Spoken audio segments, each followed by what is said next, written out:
పరిస్థితి తమరు ఏమన్నా సమాధానం చెప్తే బాగుంటుంది.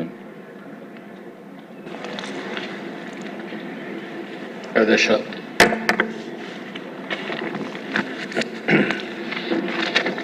ఇప్పుడే గౌరవ సభ్యులందరూ కూడా మాట్లాడారు. అధ్యక్ష, రాష్ట్రంలో ప్రజల ఆదాయం, తలసరి ఆదాయం పెరగలేదు, కానీ వైఎస్ఆర్ కాంగ్రెస్ నాయకుల ఆదాయం మాత్రం వందల వేల లక్షల రెట్లు పెరిగిపోయింది. ఎక్కడికక్కడ ఒక అసమర్థ పాలన, ఒక దుర్మార్గమైన విధ్వంస పాలన జరిగింది. నేను ఎగ్జాంపుల్స్ కూడా చూపించాను. ఒక పక్క పోలవరం, ఒక పక్క అమరావతిని విధ్వంసం చేసే పరిస్థితికి వచ్చారు. దీనివల్ల రావాల్సిన ఆదాయం రాలేదు. పెట్టుబడిదారుల్లో కూడా, ఇన్వెస్టర్స్లో ఒక అపనమ్మకం వచ్చింది. ఎందుకంటే ఈ రాష్ట్రంలో ఎవరైనా పెట్టుబడులు పెడితే సేఫ్ కాదు. 30 ఏళ్లుగా మేము పెట్టుబడులు పెట్టాం. ఉన్న పడంగా ఇలాంటి దుర్మార్గమైన ప్రభుత్వం వస్తే ఏం చేస్తారో తెలియదు. గొంతు మీద కత్తి పెట్టి ఆస్తులు రాయించుకున్న సందర్భాలు ఉన్నాయి. ఈరోజు విశాఖపట్నంలో భూ కబ్జాలు జరిగాయంటే వాళ్ళు విల్లింగ్గా ఇచ్చారు. అధ్యక్ష, అక్కడ దాస్బల్లా కానీ, రామానాయుడు స్టూడియో కానీ ఇవన్నీ కూడా బెదిరించి భయభ్రాంతులను చేసి కబ్జా చేసే పరిస్థితికి వచ్చారు. ఇలాంటి ఆస్తులు చాలా జరిగాయి. దీని పర్యవసానం ఏంటి అధ్యక్ష? అభివృద్ధి ఆగిపోయింది. ఉండే వాళ్ళు కూడా ఈ రాష్ట్రంలో పెట్టుబడులు ఉంటే అవన్నీ విత్డ్రా చేసుకుని వేరే రాష్ట్రాలకు వెళ్ళిపోయారు.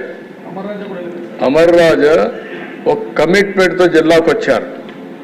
ఇది నా సొంత జిల్లా, ఈ జిల్లాలో పుట్టాను, ఇక్కడ ఉద్యోగాలు ఇవ్వాలి, ఇక్కడ ఉద్యోగాలు ఇవ్వాలని వస్తే పెట్టుబడులు పెడితే కార్పొరేట్ ఆఫీస్ తిరుపతిలో పెట్టారు. కడమాళ్ళందరూ భయపడి ఇప్పుడు హైదరాబాద్లో పెట్టారు. కానీ ఇలాంటి దుర్మార్గులు వస్తే ఏమవుతారని భయపడి హైదరాబాద్లో పెట్టారు. కానీ ఒరిజినల్గా అమర్ రాజా హెడ్ క్వార్టర్స్ తిరుపతి, వాళ్ళ జనరల్ బాడీ మీటింగ్స్ కూడా తిరుపతి. అలాంటిది లేని ఆరోపణలు పెట్టి వెనకానబడి ఆ ఫ్యాక్టరీ క్లోజ్ చేయాలంటే కడాన కోర్టు ద్వారా స్టే తెచ్చుకొని ఈరోజు పక్క రాష్ట్రాలకు వెళ్ళిపోయే పరిస్థితికి వచ్చారు. ఇంకా రాబోయే రోజుల్లో ఒకే రాష్ట్రంలో పెట్టుబడులు ఉంటే ఏమవుతాం, ఈ రాష్ట్రంలో పెట్టుబడులు పెట్టకూడదని.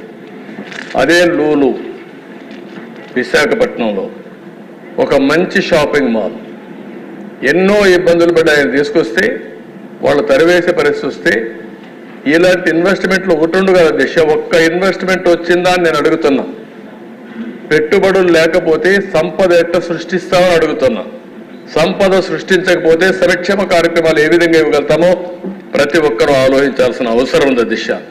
ఇప్పుడే చంద్రమోహన్ రెడ్డి గారు చెప్పారు, కరప్షన్ ఏ విధంగా ఉంటుంది, ప్రజాస్వామ్యంలో ఎట్లా సంపాదిస్తారు అనే దానిపైన ఇక్కడ జరిగినటువంటి అవినీతి కొన్ని ఇంటర్నేషనల్ యూనివర్సిటీలో కేస్ స్టడీస్గా తీసుకొని విద్యార్థులు చెప్పే పరిస్థితికి వచ్చారంటే ఎంత పరాకాష్ఠకి వెళ్ళామో మనం గుర్తుపెట్టుకోవాల్సిన అవసరం ఉంది.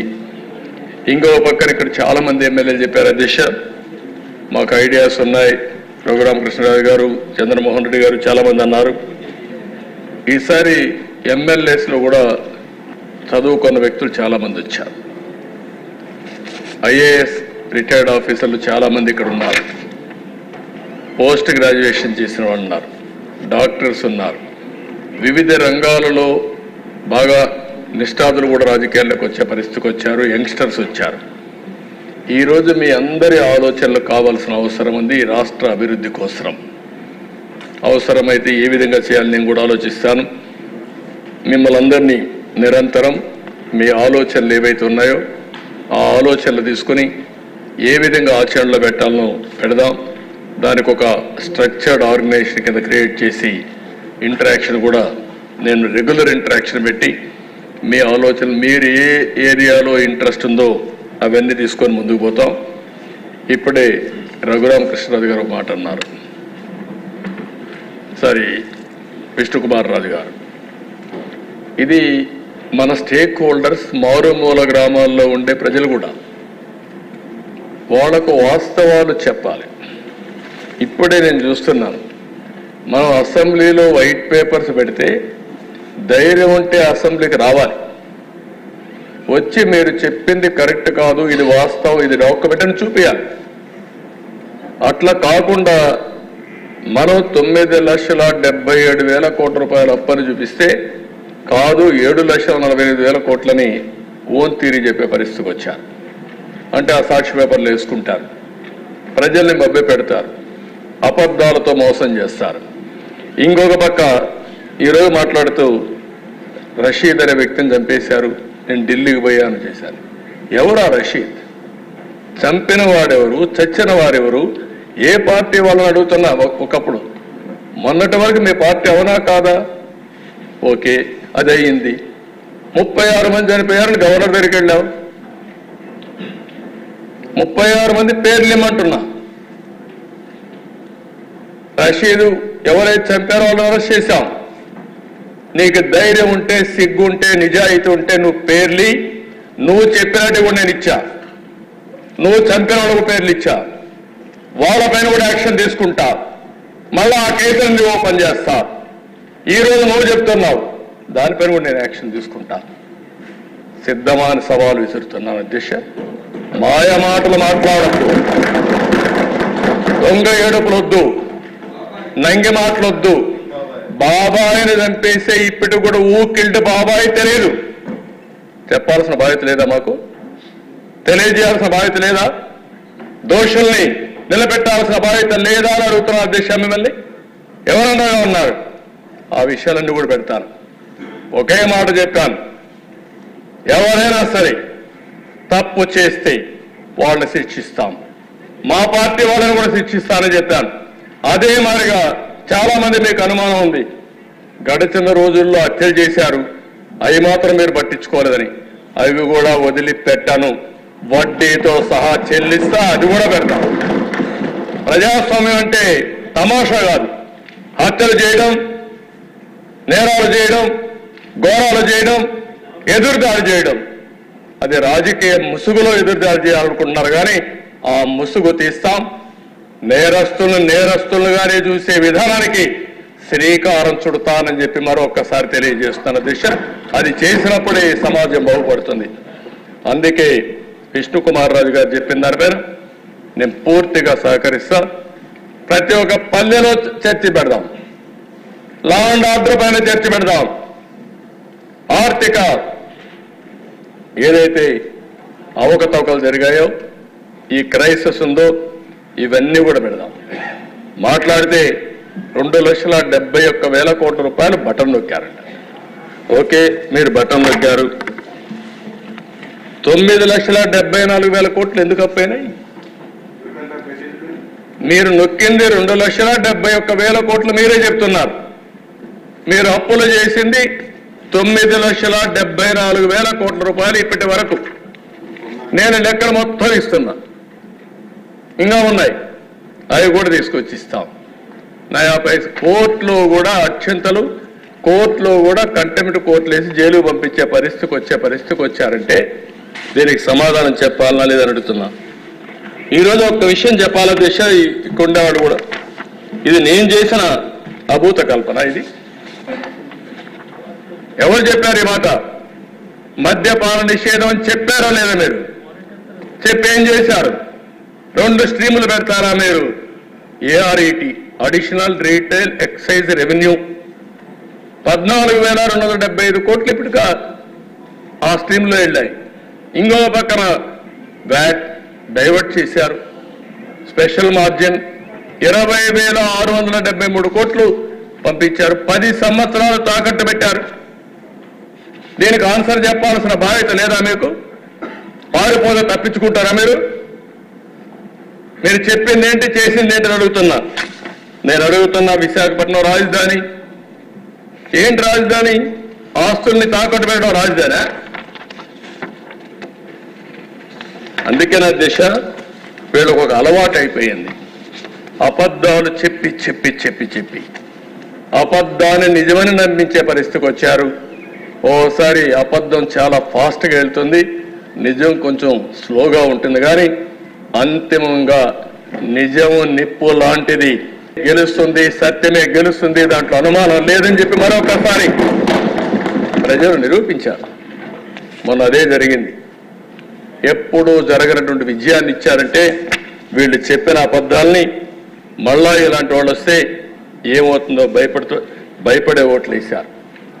మాట్లాడితే మదనపల్లిలో సబ్ కలెక్టర్ ఆఫీస్ తగలబెడితే అక్కడ ఏవైతే 22A ఫైల్స్ ఉన్నాయో అవన్నీ కూడా తగలబెట్టి డెస్ట్రాయ్ చేయాలని పరిస్థితి వస్తే దాన్ని ఎంక్వైరీ చేస్తే తప్ప, అంటే మీరు తగలబెడితే నేను కూడా మీరు చెప్పింది మీ బాబాయిని చంపి ఆత్మహత్య అంటే నేను నమ్మాలి. ఇప్పుడు మళ్ళా మేము మనమే చంపేశామంటే అవునని మేము ఒప్పుకోవాలి. మా ఆదినారాయణ రెడ్డి ఇక్కడే ఉన్నాడు, ఆదినారాయణ రెడ్డి చంపేశాడు అంటే మనం నమ్మాలి. ఇప్పుడు అవన్నీ చేసిన తర్వాత ఇప్పుడేమంటారు, అక్కడ ఆఫీసు మళ్ళా ఏదో అగ్ని ప్రమాదం అంట. చాలా స్పష్టంగా దొంగలు చేసే పనులు ఇవే చేస్తారు అధ్యక్ష. కరుడు కట్టిన నేరస్తులు చేసే పనులు ఇవే. నిందితుల్ని నేరస్తులుగా పెడతారు. వాళ్ళు చేసిన తప్పులు తప్పించుకోవడానికి అడ్డదుడ్డంగా దాడి చేసే పరిస్థితి వస్తుంది. ఇంకో పక్క మాట్లాడుతూ ముచ్చుమర్రి ఒక బాలిక రేప్ చేసి చంపేశారు. వదిలిపెట్టలేదేమేం, అరెస్ట్ చేశాం.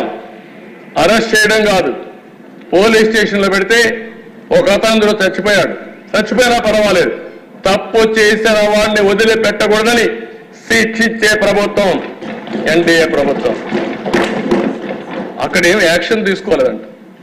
పోయి చూడు ఏం చేశాము, డెమాన్స్ట్రేటివ్గా యాక్ట్ చేశాం.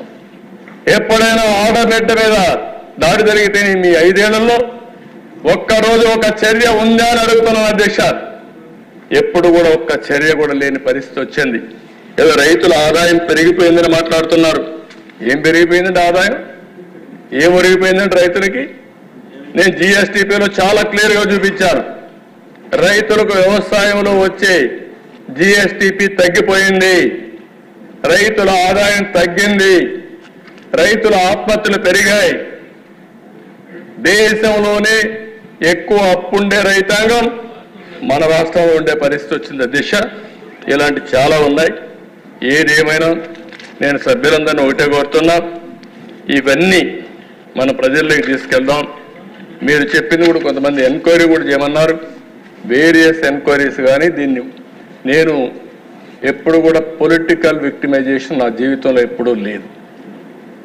కానీ తప్పు చేసిన వాళ్ళు కావాలని తప్పించుకుని సమాజానికే ఒక సవాలుగా తయారైతే మాత్రం వదిలిపెట్టే సమస్య ఉండదు.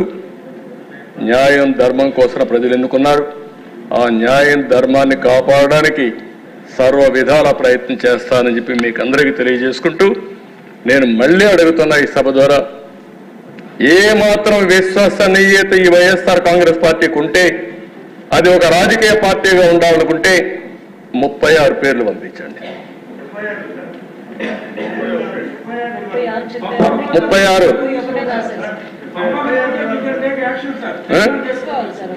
ఈ హౌసే పెడదాం.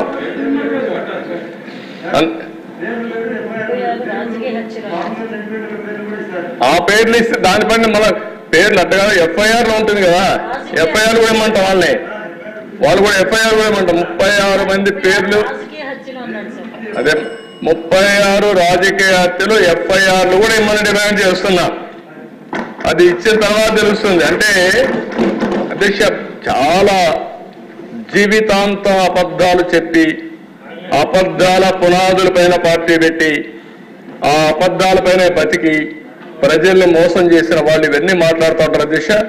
నా స్థాయికి నేను మాట్లాడకూడదు అనుకున్నాను, కానీ నేను మాట్లాడకపోతే కూడా హిస్టారికల్ మిస్టేక్ అవుతుందనే ఉద్దేశంతోనే I want to straight the record. లేకపోతే నేను మాట్లాడేవాడుగా నా జీవితంలో ఎప్పుడు నేను ఇవన్నీ మాట్లాడలేదు. ఆ రోజు ఉండే నాయకులు హుందాతనంగా బిహేవ్ చేశారు. ఇక్కడ హుందానే లేదు, పద్ధతి లేని వాళ్ళు వచ్చారు. అలాంటి వాళ్ళు వచ్చినప్పుడు ప్రజాస్వామ్యానికే కాదు సమాజానికే చాలా ప్రమాదం దిశ. అందుకే నేను కోరుతున్నా, చేసిన డ్యామేజ్ చాలా చేశారు, కానీ మనందరి మీద బాధ్యత ఉంది. వాళ్ళు చేశారు కాబట్టి మేమేం చేయలేమంటే మనల్ని ప్రజలు అప్రిషియేట్ చేయరు. ఒక పక్క వాళ్ళ ఎండగడుతూనే ఒక పక్క తప్పుల్ని ఖండిస్తూ శిక్షిస్తూ అదే సమయంలో ప్రజలకు మనం ఇచ్చిన హామీలు నిలబెట్టుకోవడానికి రాత్రింబగళ్ళు పనిచేస్తాం. ఈ చర్చలు కూడా 7 పేపర్లని రాష్ట్రం మొత్తం చర్చిద్దాం, వాళ్ళ ఐడియాస్ కూడా తీసుకుందాం. మీరు కూడా మీ ఆలోచనలు ఇవ్వండి. మీ ఆలోచనలని తీసుకుని మనం ఎంత తొందరగా వీలైతే అంత తొందరగా ఆర్థిక వ్యవస్థని రివైవ్ చేస్తాం. చెప్పిన హామీలన్నీ సిఏజీ ఆడిట్ కూడా కొన్ని